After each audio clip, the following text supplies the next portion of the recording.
Hello students, welcome to my YouTube channel. और आज के लेक्चर में स्टार्ट करेंगे ऑर्गेनिक केमिस्ट्री MS चौहान की बुक का एडवांस प्रॉब्लम की सॉल्यूशंस की सीरीज़। आपको पता है कि ऑर्गेनिक केमिस्ट्री में जो भी क्वेश्चंस प्रैक्टिस करते हैं उनसे हमारी ऑर्गेनिक केमिस्ट्री स्ट्रांग होती चली जाती है। तो क्वेश्चन प्रैक्टिस जो है एक मेजर इशू रहता है ऑर्गेनिक केमिस्ट्री में। सो आपको यहाँ पे इस बुक से बेहतर कोई बुक नहीं मिलेगी क्वेश्चन प्रैक्टिस के लिए। आप जितने भी कॉन्सेप्ट सीख चुके हो या सीख रहे हो उनके साथ साथ आप प्रैक्टिस करते चलोगे तो आपके जितने भी कॉन्सेप्ट्स हैं वो स्ट्रांग होते जाएंगे। सो आपको सबसे ज़रूरी बात यह है कि आपको मैक्सिमम क्वेश्चंस ज़रूर करने हैं, प्रैक्टिस करनी है। जो भी बुक आपको मिल रही है, जो भी आपके नोट्स में क्वेश्चन है, उनको प्रैक्टिस ज़रूर करो, ठीक है। उनको कॉपी पे लिख के ज़रूर देखो, ठीक है। ऑर्गेनिक केमिस्ट्री की जो स्ट्रॉन्ग स्ट्रेंथ है वो इसी में है कि जितना प्रैक्टिस करोगे उतना ही ज़्यादा सॉफ्टली आपको ये आती चली जाएगी, क्योंकि ये सबसे इजी होती है। बस आपको इसमें ज़्यादा प्रैक्टिस की ज़रूरत होती है। तो हम इस सीरीज़ में ऑर्गेनिक केमिस्ट्री की जो एडवांस प्रॉब्लम है MS चौहान सर की बुक के, उसका सॉल्यूशन लेके आएंगे और डिटेल्ड एक्सप्लेनेशन के साथ। आपको उसमें अगर कोई डाउट आ रहा है तो आप कमेंट कर सकते हो, उसको हम नेक्स्ट वीडियो में एक्सप्लेन कर देंगे।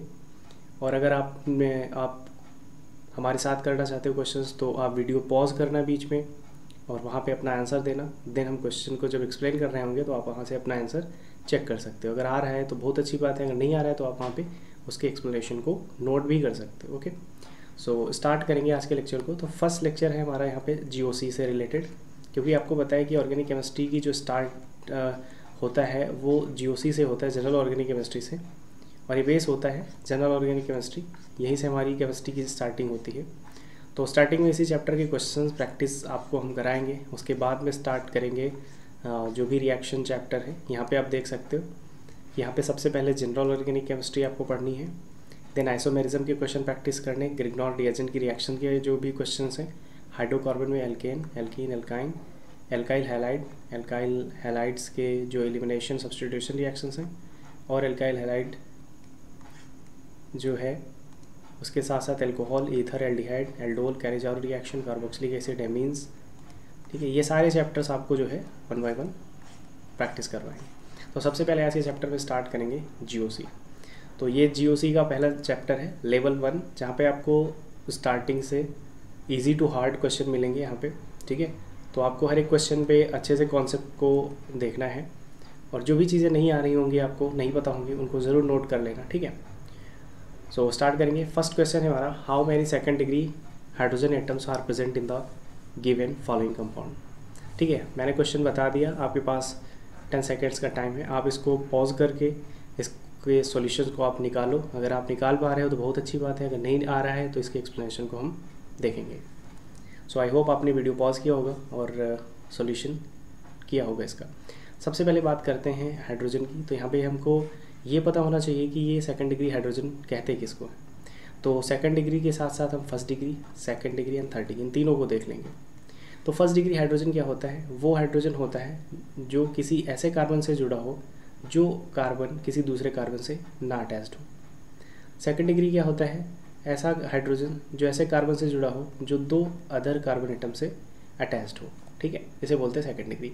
यहाँ एक कार्बन हो सकता है, ठीक है, कार्बन चेन हो सकती है।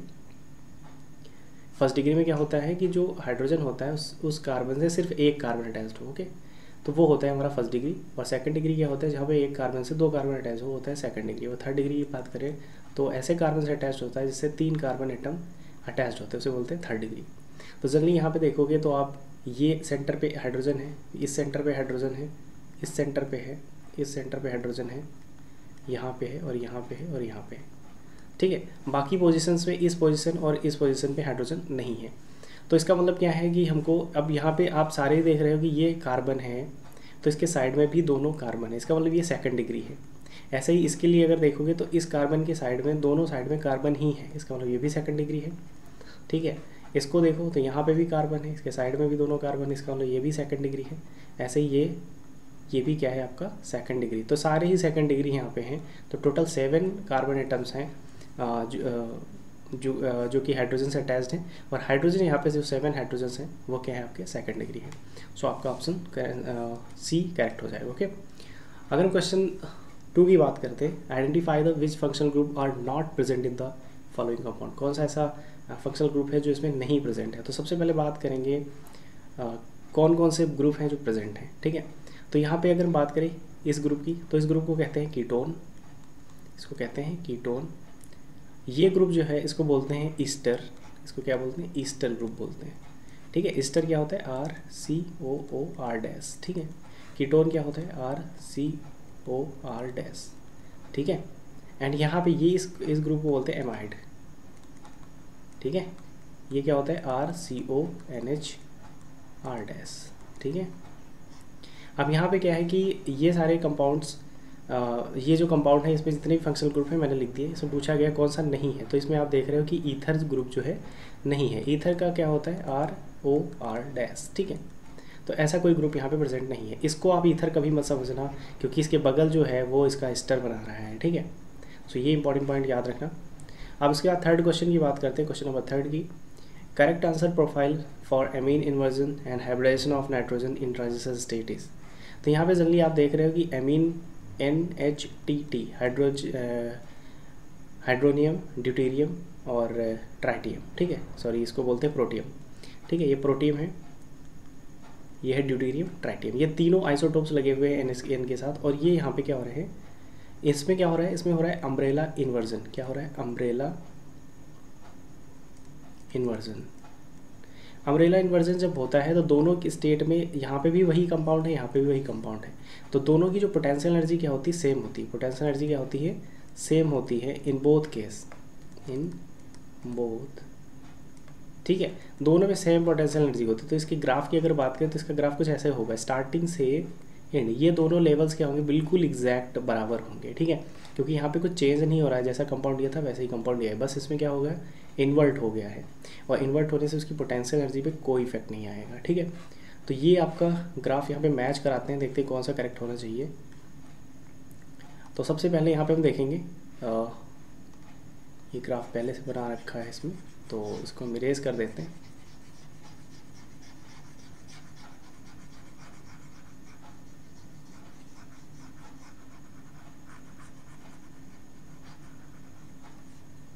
ठीक है। तो यहाँ पे अगर हम देखेंगे कौन सा ग्राफ करेक्ट आ रहा है इसके लिए, तो सबसे पहले हमको यहाँ पे देखना है कि किसमें एनर्जी दोनों लेवल की सेम है। तो सबसे पहले बात करेंगे एनर्जी की। तो यहाँ पे आप देखो कि ये एनर्जी और ये एनर्जी, यहाँ पे इसकी एनर्जी लेवल और इसकी एनर्जी में डिफरेंस है। यहाँ पे देखोगे तो ये लेवल और ये लेवल, इन दोनों में डिफरेंस है।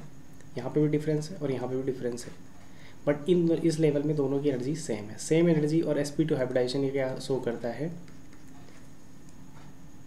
कि यही करेक्ट होगा। ओके, सो आपका डी ऑप्शन क्या हो जाएगा, करेक्ट ऑप्शन हो जाएगा।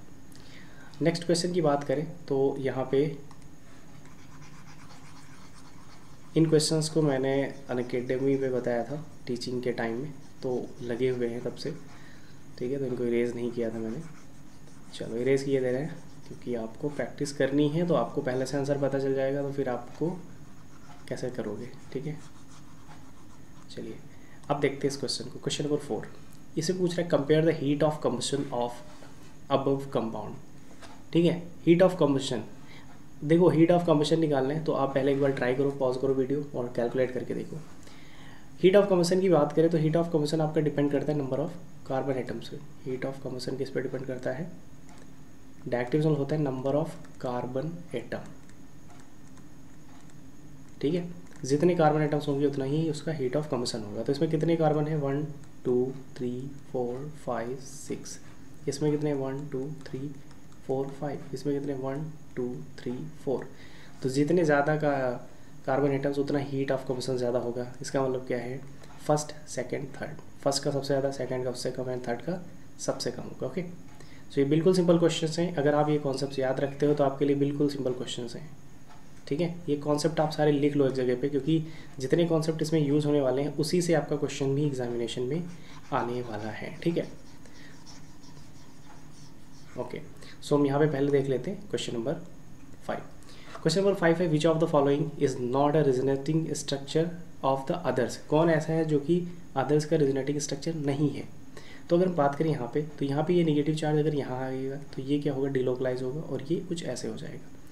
मतलब कि यहाँ पे नेगेटिव चार्ज आ जाएगा, यहाँ पे डबल बॉन्ड आ जाएगा, यहाँ पे डबल बॉन्ड आ जाएगा, और ये बिल्कुल सिमिलर है, ठीक है। इसका रिजोनेटिंग स्ट्रक्चर ये है और इसका रिजोनेटिंग स्ट्रक्चर ये है, ठीक है। ये आपस में तो दोनों रेजोनेटिंग स्ट्रक्चर ही हैं, इसका मतलब ये दोनों तो हो नहीं सकते, ठीक है। इसमें बताना है कौन सा नहीं है। अब इसकी बात करें तो क्या ये है, तो इसको चेक करते हैं, इसको यहाँ पे भेजते हैं, इसको यहाँ पे भेजते हैं और ये यहाँ जाता है, इसका मतलब यहाँ पे भी रेजोनेटिंग स्ट्रक्चर सेम दिख रहा है, ठीक है। बट इन दिस केस यहाँ पे आप देखो कि ये क्रॉस है, ठीक है। ये अगर यहाँ से स्टार्ट करेगा तो ये यहाँ से स्टार्ट करेगा तो ये इधर जाएगा, ठीक है, या ये स्टार्ट करेगा तो इधर जाएगा, मतलब एक चेन में ही तीनों नहीं है, ठीक है। तीनों चार्ज एक चेन में नहीं आ रहे हैं और डिलोकलाइजेशन इसमें ऐसे नहीं होगा, यहाँ पे डिस्ट्रैक्ट हो जाएगा, ठीक है, सेपरेट रिंग में होगा। सो इसकी वजह से क्या होगा, ये इनका रेजोनेटिंग स्ट्रक्चर नहीं है, सेल्फ में तो रेजोनेटिंग स्ट्रक्चर है बट ये इन लोगों का नहीं है, ठीक है, इनकी फैमिली से बाहर का है, ठीक है। सो ऑप्शन डी जो है आपका इनकरेक्ट हो जाएगा, ठीक है। तो रेजोनेटिंग स्ट्रक्चर देखने के लिए आपको करना कुछ नहीं होता है, आप बस जैसा एक दिया है ना उसी में आप चार्ज को इधर से उधर मूव कराते रहो, उसी लाइन में आपके रेजोनेटिंग स्ट्रक्चर बनते चले जाते हैं। बट यहाँ पे उस लाइन में नहीं है, ये लाइन से बाहर आ गया है चार्ज, ठीक है, इसलिए रेजोनेटिंग स्ट्रक्चर नहीं होगा, ठीक है। एक और क्वेश्चन देख लेते हैं और इस क्वेश्चन के बाद नेक्स्ट क्लास में देखेंगे, ठीक है, क्योंकि यहाँ पे अभी मुझे इरेज करना है इसको, तो इरेज कर देंगे तो स्टार्ट करेंगे। तो ये लास्ट देख लेते हैं। सबसे इंपॉर्टेंट पॉइंट है, यहाँ पे पूछा गया है कि rank the hydrogen HA, HB, HC in the following molecule according to their acidic strength. बताना है एसिडिक स्ट्रेंथ किसकी सबसे ज़्यादा होगी, ठीक है। तो जनरली क्या होता है कि एसिडिक स्ट्रेंथ डिपेंड किस पे करती है, एसिडिक स्ट्रेंथ किस पे डिपेंड करती है।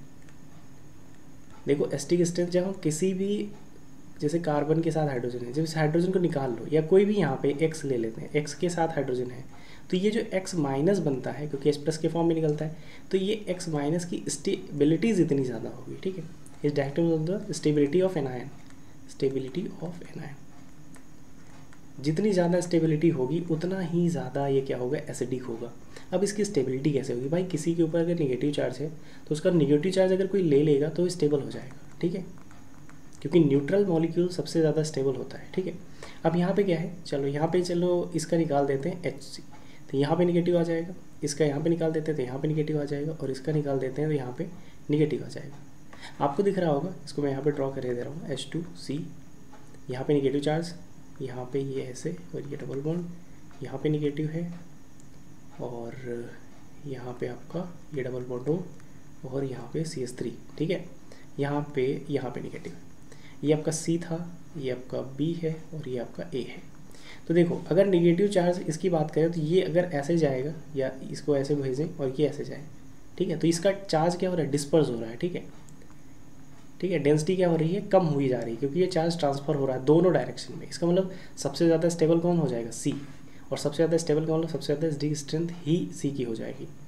अब इसको देखें B को, तो B में क्या है, B एक ही डायरेक्शन में सिर्फ कर सकता है, B एक ही डायरेक्शन में कर सकता है, इसलिए इसके बाद B आ जाएगा। और A तो कहीं भी अपना चार्ज ट्रांसफ़र कर ही नहीं सकता, ठीक है। सो इसकी वजह से क्या हो जाएगा, सबसे लीस्ट एसिडिक हो जाएगा A। तो ये होता है इसका ऑर्डर देखते हैं on the basis of anion की स्टेबिलिटी पे। तो आज के लेक्चर में हम लोग यहीं तक देखेंगे, क्वेश्चन नंबर 6 तक। इसके आगे कंटिन्यू करेंगे नेक्स्ट लेक्चर में। और आपका कोई भी डाउट होगा तो कमेंट करना, और चैनल को सब्सक्राइब करना, फ्रेंड में शेयर करना, ओके। और जो भी नई चीज़ें होंगी, नई बुक आपको कोई पढ़नी होगी तो उसको कमेंट में ज़रूर लिखना। So thank you everyone for watching.